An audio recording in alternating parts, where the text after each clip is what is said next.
friends, today I'm here with a new poem and a poem which is a revolutionary one written during the period after the First World War. The First World War caused many problems among the citizens of different countries, including financial, political, and psychological problems. And the poem about which we are discussing today is written by Thomas Stearns Eliot, one of the famous critics and dramatists and poets of the British literature.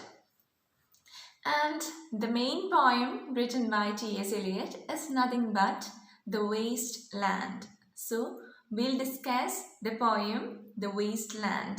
The poem was written and published in the year 1922, which was the inauguration of modernism in Britain. And the poem was a token of modernism in Britain, and it was written in the year 1922, and it was first published in two journals named Criterion and The Dial, and later on it was published in the form of a book. It was Ezra Pound who helped T.S. Eliot to edit this poem, because when it was written it was a massive poem with loads of lines, and Ezra Pound helped T.S. Eliot in order to make this poem, cut short this poem into the shape that we see it today. The poem consists of 5 sections, and when the poem was published, it had faced staunch criticism from the side of many critics, because they argued that this is just a sequence of separate poems. We cannot consider this to be a complete poem because it was written in fragments. And it was the inauguration of fragmented poetry in English literature. And it is also the feature of modernist and postmodernist poetry. And while dealing about the title, The Waste Land, it is about a place that is useless. The wasteland of people having spiritual barrenness. Okay, and T.S. Eliot presents 4 types of wastelands in this poem. The first one is the wasteland of King Oedipus. You might have read Oedipus Rex by Sophocles, and what has happened to Oedipus? He was the king of Thebes, and he unfortunately married his own mother, killed his own father, and this, however, resulted in a curse, and his people, his land, Thebes, suffered a lot. That is the first wasteland. Then comes the second one, that is the wasteland of the Fisher King. The Fisher King is a myth during the medieval period. It is a myth associated with the Holy Grail myth. So the Holy Grail, it is the chalice or simply a cup used by Jesus Christ during the Last Supper. And during the medieval period, the knights or the soldiers, they had been searching for this chalice throughout the entire country. Every churches, they had been searching for this Holy Grail. And the Fisher King's men, they also went in search of this Holy Grail, and they entered the chapel perilous, which was supposed to be consisting of this Holy Grail. And however, they when they entered this monastery, they molested the nuns out there. This caused a curse to the Fisher King and his land. The Fisher King became impotent, that is, he was unable to have children, and his land suffered a famine, starvation, lack of food.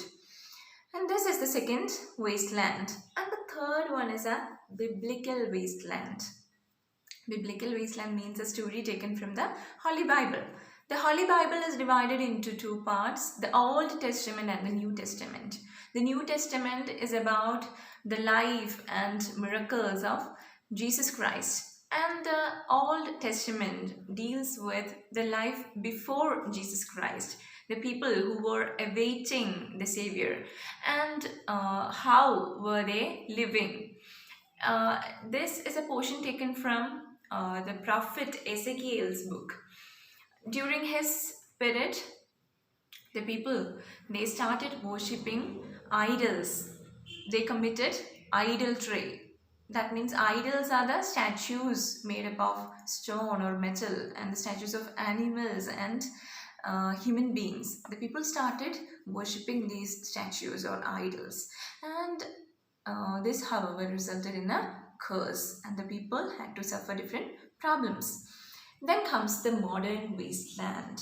The modern wasteland is nothing but the present scenario, uh, during which the people do not have any faith, spirituality, or any moral aspects of life.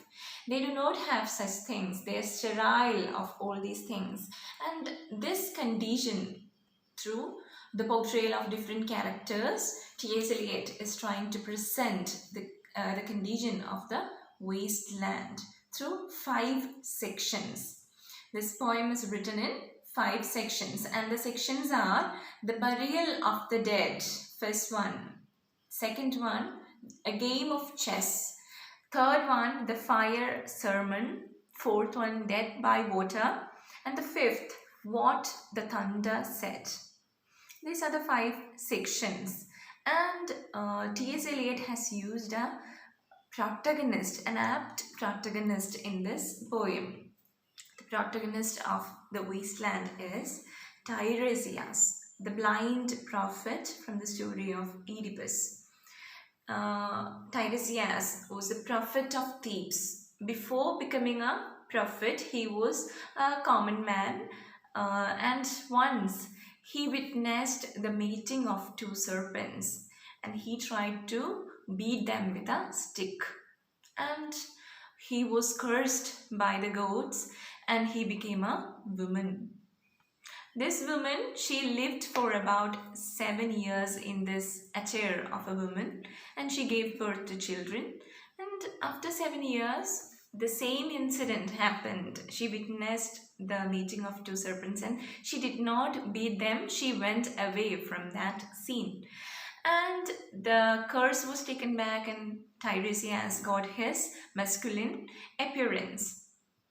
And once after that, later on, he was called by Zeus and his wife Hera, the goddess, because they were having an argument.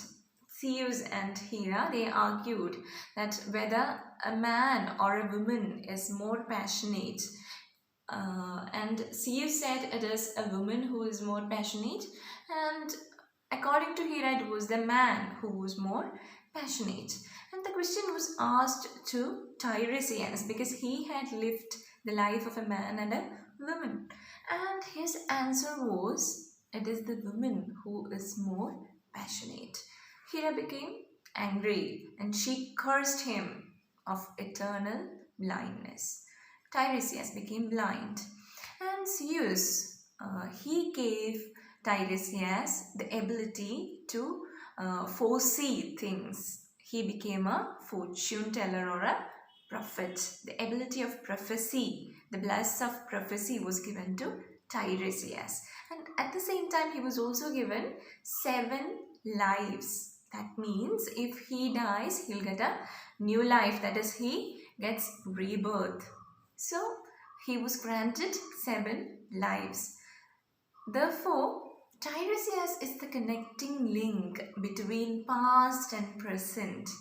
Okay, if Tiresias was alive during this modern age, what would he witness? What would he see? And how will he interpret these things? This is how Eliot presents the poem, The Wasteland.